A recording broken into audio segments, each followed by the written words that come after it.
Salut, bienvenue sur le podcast Au coin du feu, un podcast des scouts unitaires de France pour les scouts qui ont soif d'aventure. Après 2 épisodes animés par Baptiste, dont l'un était Simon, le chasseur alpin, et Quentin qui a traversé le Canada en canoë-kayak, que je t'invite à écouter si ce n'est pas encore fait, c'est au tour de Grégoire, qui a pris son vélo pour traverser Paris à Oulan-Bator en Mongolie, ce qui représente 13 000 km. Je suis Jacques et je suis très heureux de te partager cet épisode. Maintenant, je t'invite à te mettre au coin du feu et n'hésite pas à partager ou à nous faire tes retours sur notre compte Instagram Éclairasuf. Je te souhaite maintenant une bonne écoute.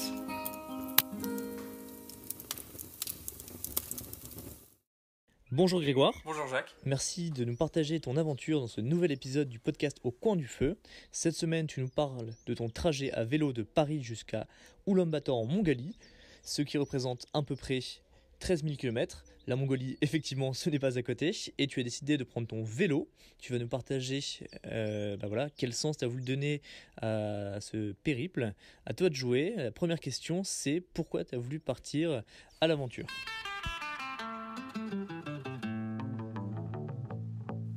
Ouais, c'est une très bonne question. Alors je dis souvent que l'aventure commence et finit dans les livres. Et j'ai beaucoup lu durant mes années d'études des récits d'épopées fabuleuses de grands explorateurs, d'aviateurs, de navigateurs, d'alpinistes. Et tous ces pionniers, ont fait naître en moi un certain nombre de rêves.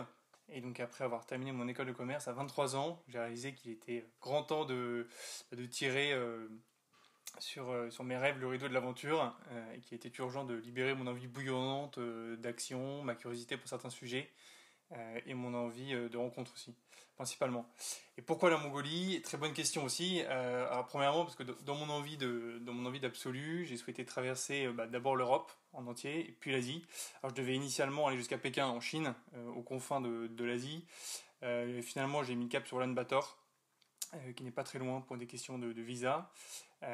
Deuxièmement, au fil des années, en fait, un certain nombre de noms invitant au voyage s'étaient logés dans une partie de ma tête sans trop la quitter, comme le Grand Danube bleu, Sarajevo, Istanbul, la mer d'Aral, Samarcande, la vallée du Pamir, les hauts plateaux kirghizes, Oulan-Bator, les steppes, etc.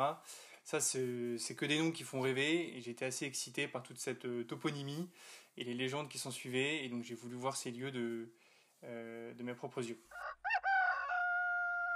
Ok, ça marche. En tout cas, un sacré projet et chapeau Grégoire d'avoir réussi à relier les deux bouts. Toi tu as choisi le vélo. Si je dis pas de bêtises, le vélo c'est quelque chose que tu pratiques régulièrement, mais tu n'es pas non plus professionnel ou tu fais pas non plus partie d'un club de cyclistes. Pourquoi tu as choisi de partir en vélo ou pas de partir, je sais pas, en moto, avec une vieille voiture ou un autre moyen ? En effet, la question s'est posée. Après, moi, j'ai toujours beaucoup aimé le vélo. J'ai hérité la pratique du vélo de mon père et de mon grand-père. Et dès le plus jeune âge, j'ai toujours fait beaucoup de vélo. Et c'est quand même un moyen pour moi de locomotion qui est fabuleux, parce que ça permet la découverte et la proximité avec les gens. Le vélo, ça rend très proche des populations qu'on rencontre, parce que les gens sont super touchés par les efforts que l'on fait pour venir jusqu'à eux à la force des mollets. Donc voilà, les gens aussi apprécient beaucoup le dépouillement et la simplicité du voyageur à vélo. Ils sont très solidaires, très accueillants, très avenants. C'est aussi un moyen respectueux de la nature de se déplacer. C'est un moyen aussi qui permet qui nécessite un effort extrêmement gratifiant physiquement. Et je dirais que le vélo, ça rapproche beaucoup de la nature dans le sens où c'est un moyen silencieux. Et on se rend compte un peu de la hauteur des montagnes, de la puissance des ruisseaux quand on les traverse, de la puissance des orages aussi. Et ça réconcilie parfois avec la nature que la technologie tend à mépriser parfois. Ok, ça marche. Et je pense que tu parles le sens des efforts, l'endurance, tout cet état d'esprit-là qu'on peut retrouver aussi chez les scouts. Pour présenter aussi, si on t'interviewe aussi, c'est parce que t'as eu des années d'engagement chez les scouts. Est-ce que juste tu peux me dire un peu j'aurais dû commencer par là, ton parcours scout.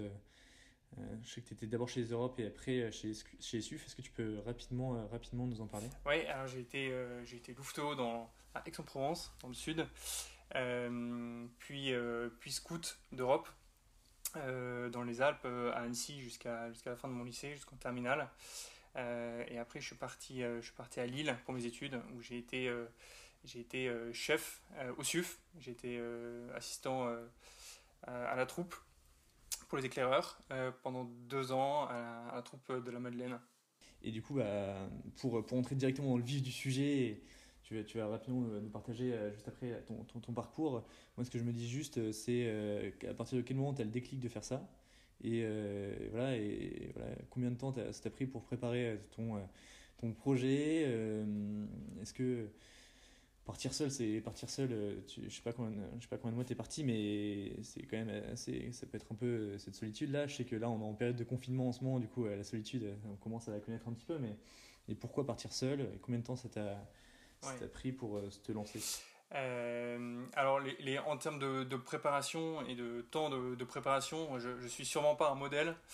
Parce que entre le moment où je me suis dit ok je pars et le moment de mon départ il y a eu 3 semaines. Donc j'avais une bonne partie de l'équipement, j'avais plus ou moins l'entraînement. Ce qui m'a pris le plus de temps sur ces 3 semaines, c'est la préparation de l'itinéraire, la préparation des grandes étapes, puisque pour moi c'était important d'avoir un itinéraire précis à l'avance, que je puisse tracer sur un logiciel, et comme ça après sur mon téléphone j'avais directement mon itinéraire, ce qui fait quand même gagner beaucoup de temps une fois sur place. Après c'est vrai que la question de la solitude c'est une très bonne question. On dit souvent que tout seul on va plus vite, mais qu'à deux on va plus loin. C'est très vrai. Partir seul, c'est très intense, c'est épuisant physiquement et mentalement, car tout repose sur une seule personne, tout reposait sur moi. Que ce soit la préparation du repas, la discussion avec les locaux, la gestion de l'itinéraire et des hébergements au jour le jour, la réparation et l'entretien du matériel, etc. La peur, la gestion de la peur, la gestion de la motivation, de la joie, rester enjoué, etc. On est seul maître à bord, donc oui, c'est très dur, mais bon, finalement, on développe une faculté à tout gérer, une certaine sérénité aussi, et donc ça construit énormément la personnalité. C'est très riche finalement d'être seul. C'est vrai que c'est moins drôle, mais c'est très riche. Ce qui est important aussi, c'est que le fait d'être seul, ça m'a beaucoup rapproché des locaux. Et en fait, quand des étrangers, quand les locaux voient une seule personne seule sur son vélo, ça met beaucoup plus en confiance qu'un groupe de 3 ou 4 cyclistes étrangers, quoi. Donc en fait, ça m'a permis d'avoir des rapports privilégiés avec les locaux qui m'ont énormément accueilli chez eux. Ça marche. Moi, quand j'entends parler de préparation, ça fait forcément penser à certaines activités scouts, comme l'exploration ou le raid, où forcément, là, tu as une certaine préparation à avoir, à la fois une liberté dans les itinéraires que tu vas pouvoir prendre, les châteaux par lesquels tu vas passer, les villages, et en même temps, ce sentiment d'indépendance que tu as pu retrouver. Là, maintenant, si tu pouvais nous partager exactement, ça y est, c'est parti, tu pars de Notre-Dame à Paris. Est-ce que tu peux nous partager un peu les différents pays par lesquels tu es passé? Comment s'est passé ton premier jour? Quel était à peu près ton rythme? À toi de pédaler. Je suis parti début mars 2019. Je suis parti un beau dimanche du mois de mars, le dimanche matin. Et donc j'ai été accompagné par 2 amis, ce qui était quand même très réconfortant, parce que oui, c'est une expérience très riche, très forte, un voyage comme ça, mais bon, on va pas se mentir, la veille du départ et le matin même, on est quand même un peu terrorisé. On a quand même un peu peur de partir comme ça dans l'inconnu, surtout qu'autour de moi, pas grand monde ne l'avait fait. Donc c'est quand même super réconfortant d'être accompagné par des riches amitiés le matin du départ. Et après, je me suis dirigé, heureusement, les premières étapes en France. Donc j'ai passé une semaine en France.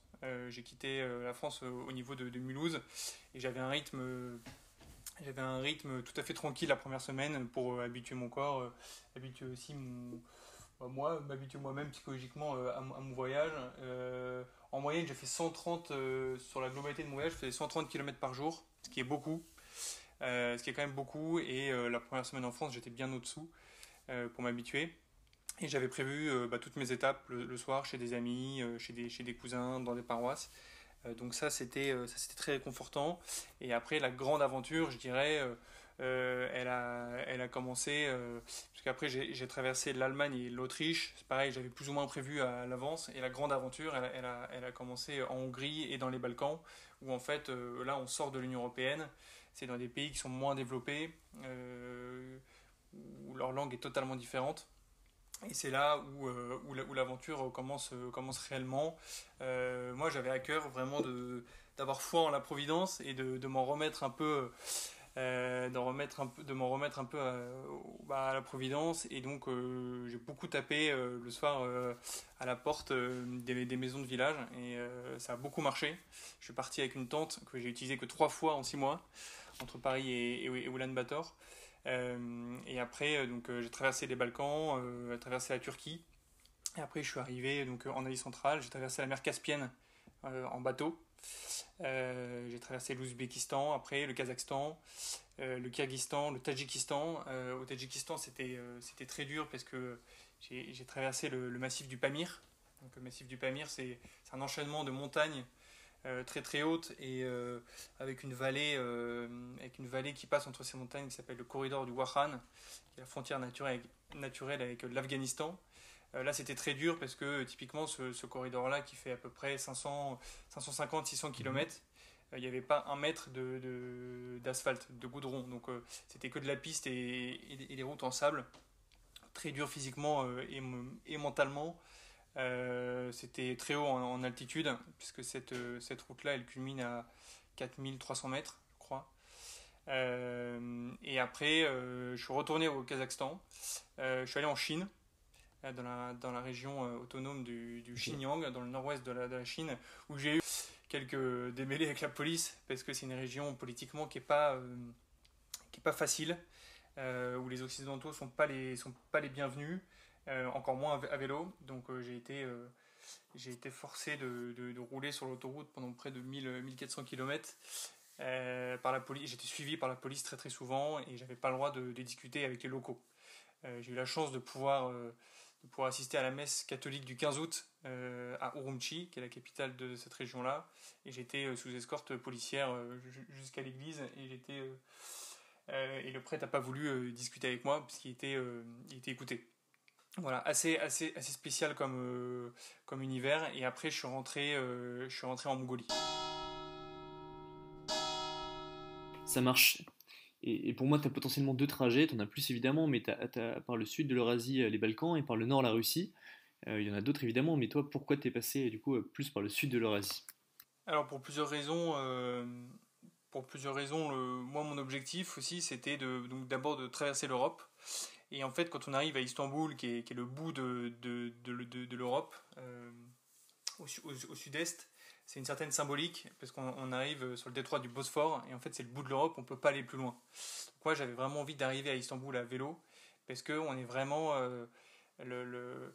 quand on arrive au bord du Bosphore à vélo, à Istanbul, dans un environnement assez festif, c'est une symbolique fabuleuse et c'est un moment qui est grandiose que j'avais pas forcément en passant par la Russie. Passer par la Russie, c'est quand même assez contraignant aussi en termes de visa.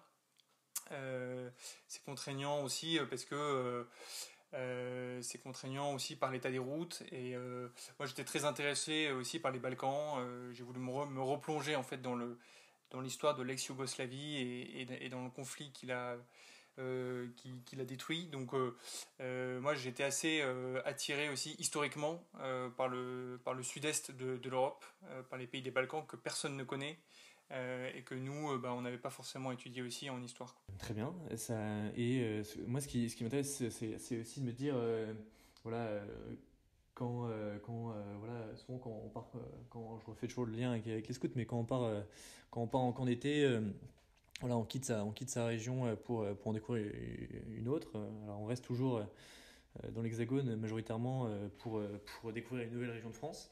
Là vraiment, tu as été à la rencontre d'autres d'autres cultures, entre guillemets d'autres peuples. Et qu'est-ce qui t'a frappé plus en termes de culture? Plus on va vers l'Est, plus la différence de culture avec la France est frappante. C'est assez marrant d'ailleurs d'y aller progressivement. Quand on prend un avion et qu'on va en Inde, c'est tout de suite choquant quand on sort de l'aéroport. Je me souviens, j'étais allé à Calcutta il y a 5 ans. C'était très très choquant dès qu'on sortait de l'aéroport. Là, quand on y va à vélo, c'est beaucoup plus progressif et on voit en fait l'évolution en chemin. Donc ça c'est assez intéressant.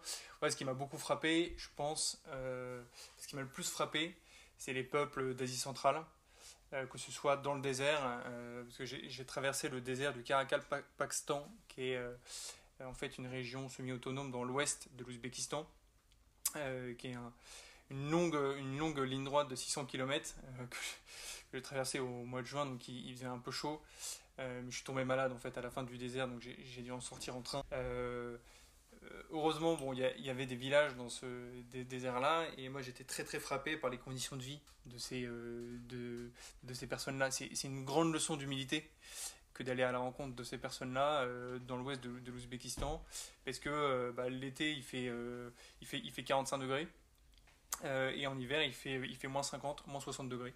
Donc il y a une différence énorme. Ouais. Et moi, à plusieurs reprises, en discutant avec les habitants de ces villages-là, ils m'ont dit, nous, on ne vit pas, on survit.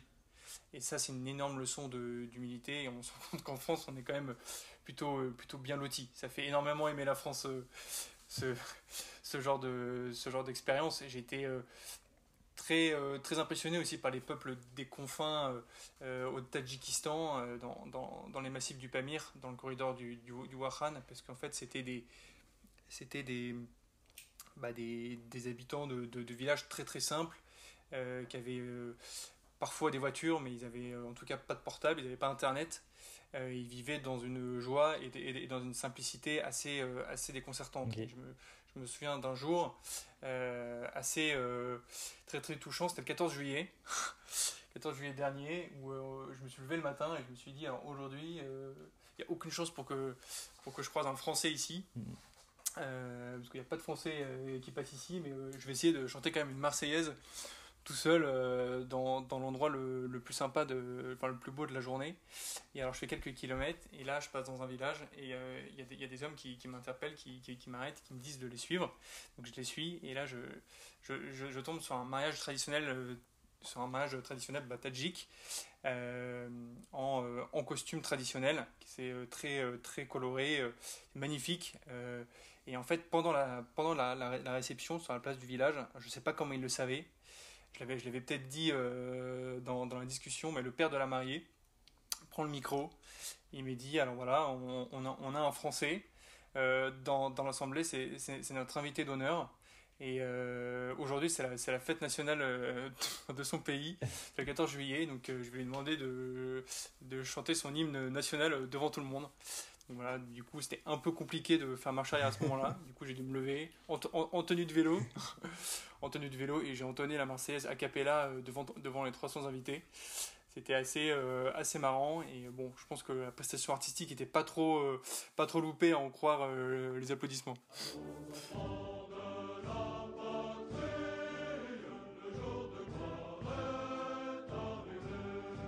Et pour faire une mini pause dans cette interview, je te propose une série de questions courtes, réponses courtes. Ouais. Je vais te poser des petites questions et à chaque coup, tu n'auras qu'une petite phrase à dire, si ça te va. Est-ce que tu peux nous donner le nom de ton vélo ? Pierrette. Est-ce que tu as perdu des kilos sur la route ou est-ce que tu en as gagné ? J'ai pris des kilos sur la route. C'est quoi la plus longue distance que tu as faite sur une journée ? 265 km. Est-ce que tu faisais des grasses mat ? La plus longue grasse mat que j'ai faite, je pense qu'elle a duré jusqu'à 9h15 ou 9h30. Quel est le repas le plus atypique que tu as pu le repas le plus atypique que tu Du chameau que tu as pu manger ? Le chameau. Si tu devais, alors j'imagine qu'il y en a eu plein de personnes que tu as rencontrées, mais si tu devais tu pourras nous expliquer pourquoi un peu plus tard, mais une personne qui t'a marqué, une seule personne qui t'a vraiment marqué pendant ce trajet, ce serait qui ? Alors je dirais le père Georges, qui était missionnaire catholique au milieu des steppes mongoles. Ok. Combien de fois t'as dû réparer ton vélo ? Beaucoup de fois. Je dirais des grosses réparations, j'en ai fait 3, mais entretien quotidien. Est-ce que tu avais un rituel tous les jours? Ah oui, alors moi, tout à fait.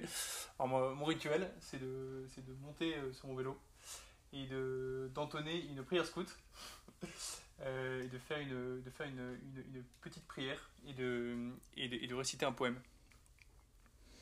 Ok. Et qu'est-ce qui t'a fait le plus plaisir en rentrant en France?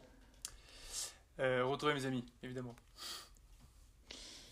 Ok, ça marche. Bon, merci pour cette petite pause dans le podcast.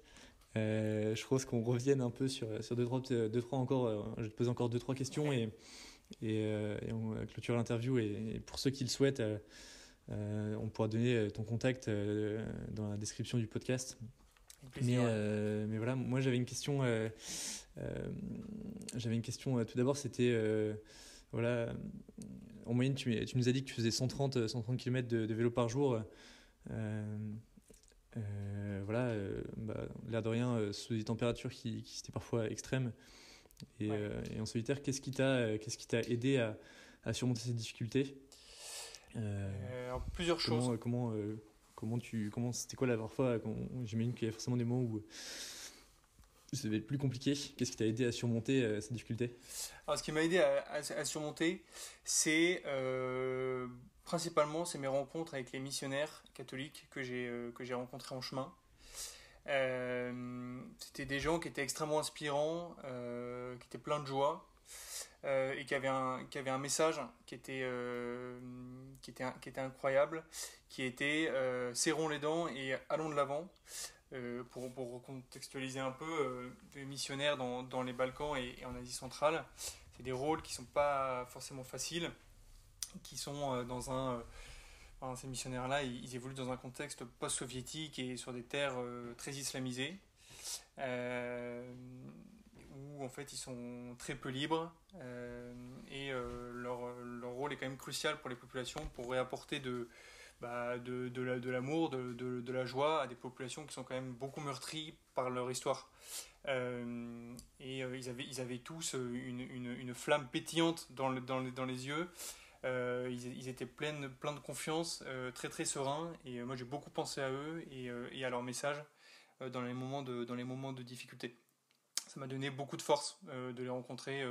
C'était des grandes leçons d'humilité et d'encouragement que de les rencontrer et que de repenser à eux. Bon, et ça me fait tout de suite, en t'entendant parler, ça me fait tout de suite penser à une des phrases de Ben Powell qui dit allons de l'avant, le sourire aux lèvres. Exactement. Forcément, là, ça marche bien Le scout avec, sourit et chante dans les difficultés. Ouais, le scout, tout à fait. Un des articles de le scout aussi, le scout chante et sourit dans la difficulté. Et je t'avais parlé tout à l'heure juste pour répondre un peu à la question, c'est effectivement là. Tu m'as dit que il y a un moment, tu t'es fait arrêter par la police, tu t'es retrouvé au commissariat et ils t'ont laissé repartir après ou comment ça s'est passé? Oui, alors ça, je tiens à dédramatiser ces moments-là. J'ai pas, c'était pas violent du tout et en fait ça m'est arrivé chaque jour quand j'étais en Chine. C'est-à-dire qu'en fait dans dans le nord-ouest de la Chine, dans le Xinjiang, le gouvernement chinois est pas très tendre avec une minorité ethnique musulmane qu'on appelle les Ouïghours. Il y a des centres notamment de rééducation pour ces personnes-là, des sortes de camps de concentration soft.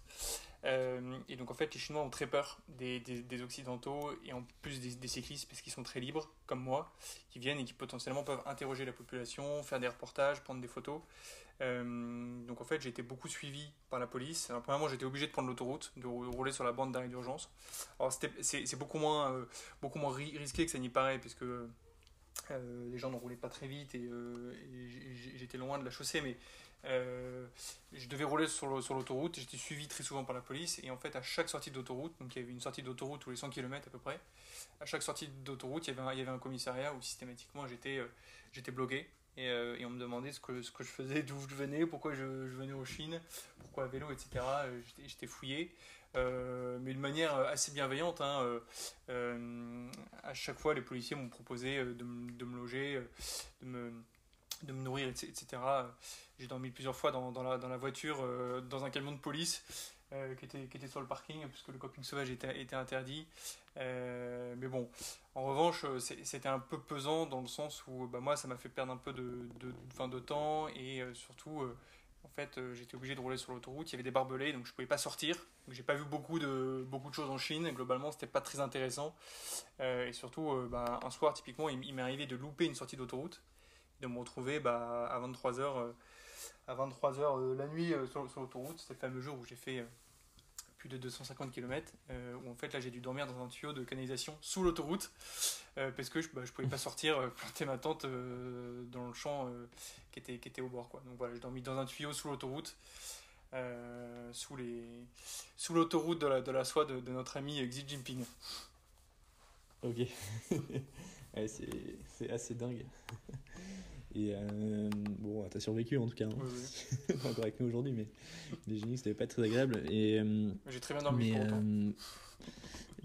En tout cas, c'est sûr qu'en Europe, il y a quand même pas mal de pistes cyclables jusqu'à une certaine limite. Je sais pas, je dirais peut-être jusqu'à l'espace Schengen où t'as quand même tout un parcours un peu cyclable. Et après, tu es obligé de faire un peu d'autoroute ou t'as un peu de piste. Voilà, même avec un bon vélo, c'est pas forcément simple. Non, c'est vrai. Et voilà, tic tac tac. Encore deux anecdotes sur ton voyage et on clôturera le podcast. Ouais, il y a une histoire qui m'a frappé dans ce que j'ai pu avoir échangé avec toi en amont. C'était en Europe de l'Est. Alors j'ai plus le pays en tête exactement et c'est une famille qui t'a accueilli. Ouais. Et tu m'avais dit que voilà, tu t'étais réveillé en pleine nuit pour aller chercher un verre d'eau. Et c'est là que tu as eu une petite surprise. Exactement. Est-ce que tu peux nous raconter déjà où est-ce que c'était? Tu vois l'anecdote laquelle je veux parler? Je vois très bien. C'est quelque chose qui m'est arrivé 3 fois, ça. Qui m'est arrivé 3 fois d'affilée en plus. Alors, c'était dans 3 pays différents. Ça m'est arrivé en Serbie, en Albanie et en Serbie, en Albanie et en Macédoine. Et en fait, je dormais chez l'habitant. Donc en fait, il faut savoir que c'est des peuples qui sont quand même très accueillants, qui sont assez méfiants de prime abord, assez froids de par leur histoire, hein. Et finalement qui sont très, très accueillants, très généreux. Et typiquement là c'était en Macédoine, j'ai été accueilli par une famille. Et en fait je dormais, ils m'ont installé dans une pièce au premier étage, où c'est une pièce avec un grand lit, avec plein de doudous, etc. Et je me suis dit, ça doit être la chambre d'amis ou la chambre d'un des enfants. Donc très sympa. J'étais très fatigué, donc je m'endors rapidement et je me réveille en pleine nuit pour aller chercher de l'eau dans la cuisine. Ils ont une cuisine très très salée, donc j'étais un peu assoiffé. Et dans la cuisine, donc je rentre un peu en trombe en allumant la lumière, et là je tombe sur les 4 enfants de la famille et leur mère qui dormait par terre, à même le sol, entre la table et le plan de travail. Et en fait, je me suis rendu compte que le lit que j'occupais, c'était le seul lit de la maison. Le père dormait dans le couloir, je ne l'avais pas vu. Et en fait, je me suis rendu compte que j'occupais le lit que les 6 personnes de la famille occupaient en temps normal la nuit, quoi. Donc là, j'étais quand même très très très très étonné, assez ému, et donc eux ils sont réveillés. Ils se sont forcément réveillés en sursaut quand je suis rentré dans la cuisine en allumant en grand la lumière, et je les ai invités à regagner leur lit, évidemment, et à prendre leur place, ce qu'ils n'ont pas voulu faire. Bon, je me suis pas rendormi, c'est compliqué de se rendormir après. C'est assez marquant, effectivement. Je me souviens la première fois que tu me l'avais raconté, moi j'étais assez touché par cette partie de ton voyage sur l'hospitalité. Et, euh, et voilà, je te propose maintenant qu'on parle un peu de la dernière ligne droite. Comment t'as senti toi ces derniers kilomètres? Comment ça s'est passé? Les derniers kilomètres, les derniers kilomètres, c'était les plus durs. C'était les plus durs parce qu'en fait, je suis passé par les steppes mongoles, donc 1500 km de steppes. Et parfois, il y avait des tronçons où en fait, la route était très mauvaise et où il y avait éloigné de toute civilisation, quoi. Donc je pense que c'était même le moment le plus dur de mon voyage. C'était à 500 km de l'arrivée, où en fait, pendant 3 jours, j'ai croisé personne, pas un seul humain.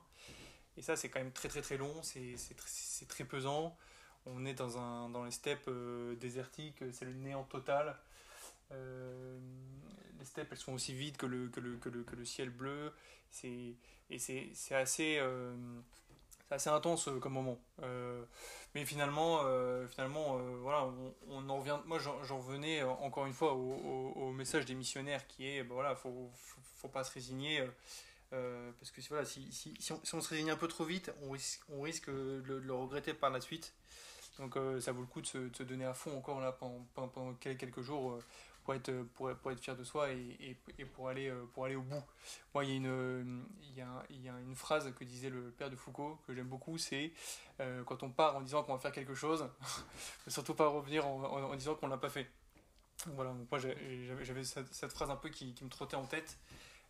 Par contre, évidemment, on se dit tous les matins et toute la journée, on se dit mais pourquoi ne pas se résigner, pourquoi je fais ça, etc. Le doute est omniprésent et bon, ça peut être assez dangereux.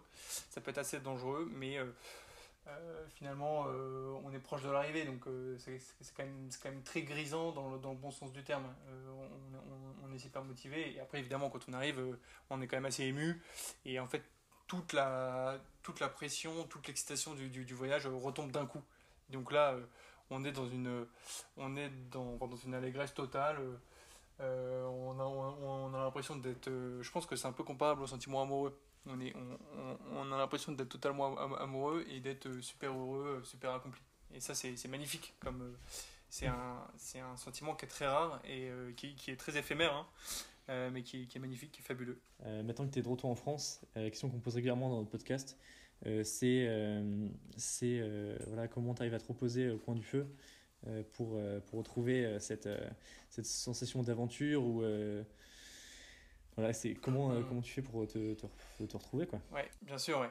Bah après, moi je pense que évidemment l'aventure, chacun en fait trouve l'aventure devant sa porte. Là, on a parlé d'un voyage de 13 000 km, un peu la grande aventure. Pour moi, c'est important de placer l'aventure quotidiennement, parce que elle se retrouve pas que enfin, elle se retrouve pas seulement dans les loisirs. Pour moi, l'aventure, ça se retrouve dans tout type de challenge qu'on peut se fixer au quotidien, dans notre vie professionnelle, personnelle. Se lancer dans la peinture à l'acrylique, ce que je fais en ce moment, c'est l'aventure aussi. Apprendre à faire un risotto, c'est l'aventure. Se lancer dans un projet entrepreneurial, c'est l'aventure aussi. Donc en fait, c'est assez facile finalement de retrouver l'aventure au quotidien si on se fixe des challenges et qu'on s'y tient et qu'on se résigne pas. Voilà. Pour moi, c'est important de ne pas idolâtrer la grande aventure avec un grand A et de la reconnaître aussi dans les défis plus simples du quotidien. Après, évidemment, comment est-ce que je fais pour me retrouver au coin du feu, moi j'ai la chance d'avoir assez régulièrement des moments privilégiés avec des amis, souvent à la campagne, parfois autour d'un feu de joie, où on vit des moments de grande sérénité et très chaleureux. Je retourne très souvent aussi à la montagne, donc je prends le train pour rejoindre les Alpes, où habitent mes parents. Et les Alpes, c'est un formidable terrain de jeu pour se ressourcer. J'ai pratiqué beaucoup le vélo de route, encore la course à pied en montagne et le ski de randonnée. Et je lis beaucoup. Je mettrai du coup tes contacts, si ça te va, dans la description du podcast. Avec plaisir, ouais. Et voilà. On va clôturer cet épisode-là. Grégoire, encore merci. Encore merci pour cet échange. Je te vais te donner le mot de la fin. Est-ce que tu as un dernier truc que tu veux partager à nos scouts ? Oui, avec plaisir. Je pense qu'il ne faut pas... moi, je tiens vraiment à inciter tous les gens qui sont un peu appelés par la route. Je pense que c'est très important de se donner les moyens de partir. On n'a rien sans rien, hein. Donc évidemment, c'est des aventures qui sont assez intenses, qui sont très dures, qui sont incroyablement enrichissantes. Et c'est des belles briques que vous apportez à votre propre édifice quand vous partez comme ça à l'aventure, à l'inconnu. Donc je vous invite à partir en l'ayant bien préparé, bien sûr. Vous aurez un peu peur, ça fait un peu peur de partir, c'est tout à fait normal, mais il ne faut pas que ça vous limite, que ça vous arrête. Voilà, l'épisode touche à sa fin. J'espère que cela t'a plu. Rendez-vous dans une semaine pour un nouvel épisode. D'ici là, prends soin de toi et n'hésite pas à contacter Grégoire si tu as des questions sur son trajet. Bonne journée!